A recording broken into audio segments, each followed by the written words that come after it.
What's going on, guys? Just wanted to start off by letting you guys know this is my first PowerPoint I've done in over 3 years, so I really struggled with it, but I had a lot of success with it at the same time. I enjoyed it as much as I really hated this project.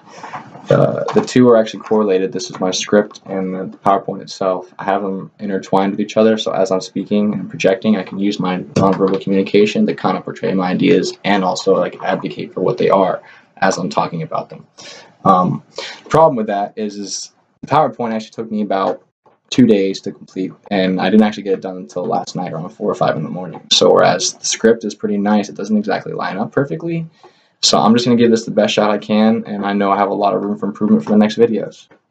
So, when you stand in front of the audience or friends or family, even a job interview, what does your image portray? Do you look like a snazzy, well-dressed professional speaker who conveys nothing but confidence and determination for success? Or do you look like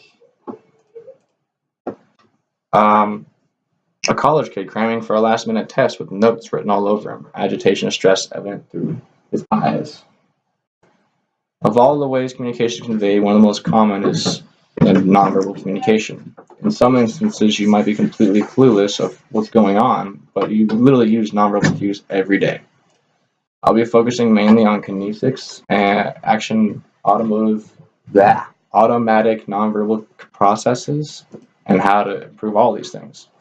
With understandings of what your nonverbal communication means, you can portray yourself better in whatever social instances you're in. So, according to the textbook, The Communication is the Real World by Richard G. Jones, Jr., the definition of nonverbal communication is the process of generating meaning using behaviors other than words. Now, what that means essentially is how we communicate through everything except vocals. So, if you look at the handout I passed out before the presentation, what do you think this lady's portraying? Just ready to show of hands. Who thinks she's like stressed out, or who thinks she's either got a headache? If I'm going to deduct this, you got to give me a second here. So, her posture says she's probably either got a lot of discomfort or focus because she's got the hunched shoulders. And that means she's really intense into what's going on around her. She's very enclosed. If you look at the hand gestures, as far as where they are in her face, they're in a V form, which is almost like just up against her head. So she's very, very kind of like it signifies losing control of yourself, almost a sense, or you've got something going on in your head so much where you're actually putting your hands on your forehead thinking about what's going on.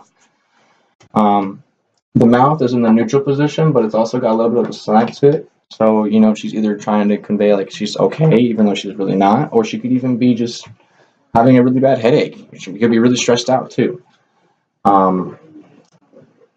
As far as the actual eyes, if you look at the little motions of the forehead, she has 2 little slants in there, which means her eyes are kind of, or not from our eyes, her forehead's very compressed, meaning she's got a lot of pressure going on in her head. She's tight, muscles are tense, she's nervous, or possibly just having a lot of pain. Either way, both these options actually really correlate very possibly. But the reason I'm bringing this out is because this is part of body language. This is what we just did, is literally analyze and drew conclusions as to what this person was trying to convey. But looking through the photo, we really presume what we saw. You can't say whether we were right or not because we won't know because we weren't with the woman. But it's really just part of my next topic, which is partly nonverbal behaviors, which is linked to kinesics. And then kinesics involves non-behavioral clues that include facial expressions, eye behavior, body movements, and gestures. In the undergraduate science publication of Harvard University, a student by the name of Priya Amin defined kinesics as the importance of body motion, behavior, and social communication. It's the study of communication through silent language. It said that, quote unquote, the face is considered the primary and most trusted source of information. Fun fact. All right. Now, I have this on here because this is to kind of just give you an idea of these are all the muscles in the face. I'm going to read the quote. There are over 40 muscles in the face, most of which are controlled by the 7th cranial nerve. Nobody's really come up with a definite number of how many muscles it takes, smile or frown, because not everyone has the same number of muscles. Some have more, enabling a wider range of expressions, while some actually have 40% less than just the 40 number in the first place.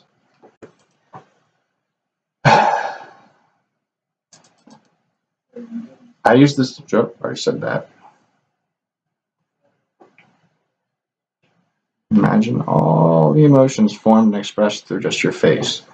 There's the other body parts that can convey nonverbal communication as well, but I'll focus mainly on the eyes and the mouth. So, if you look at the eyes, when you're conversing with somebody, maintaining eye contact indicates interest and paying attention. But if you do it too long, it can come across as threatening. Breaking eye contact completely usually means looking away. It can mean either distraction, or it can even mean just uncomfortableness or trying to hide your real feelings. The mouth itself has a lot of meanings. This one's a little more difficult. Alright, so start. Smiling is one of the greatest body language signals. It uses everything, but it can be taken in a lot of different ways. It can change slightly, just indicated on what the person feels, and it can be a genuine smile, or it could be sarcasm, cynicism, happiness. It's even optimistic.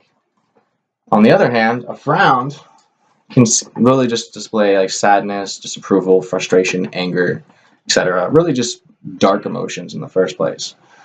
Biting the lips, this usually signifies that you're really an individual that's really freaking out, or you're feeling fear, possibly insecure, or even just nervousness overall. And the funny thing about all this is literally the slightest change in the lips can just be the smallest indicator as to what a person's feeling about. While this is all part of body movement, the actual use of these signals is called immediacy.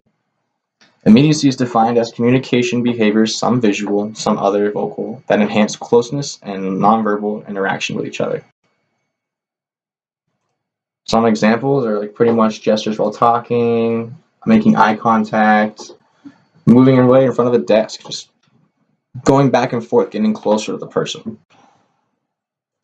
This is long as fuck, dude. I didn't think it'd be this long. I'm already at 7 minutes. How much more do you have? I'm on the first part still.